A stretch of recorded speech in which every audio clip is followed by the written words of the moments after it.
Hello, hello, hello. Good morning, madlang people. Freezing rain po ngayon dito sa Toronto. Kanan sa 3 degrees pero lamig siya. Ayan,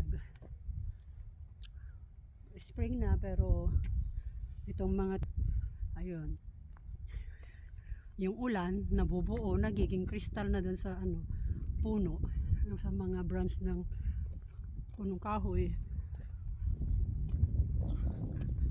Hindi naman din kalamigan, kaya naman ng bonnet at coat. Sa tulad kong mga nirarayuman na. Ayan o, ganyan siya. Lahat po ng puno. Ayan. Eh, ingat-ingat lang po kasi madulas yung daan, pero dito pa naman sa amin hindi naman, sa ibang lugar lang. Mamaya pa mayroon siyang freezing rain warning. Yan po.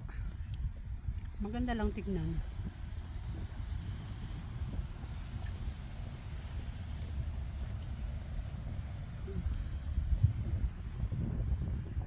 Para tuloy nagkadahon na ulit sa malayo. Tignan mo yung mga punong kahoy.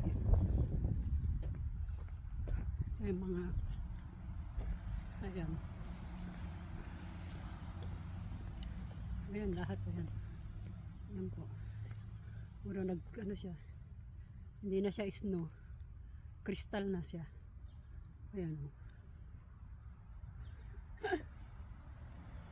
Bye for now.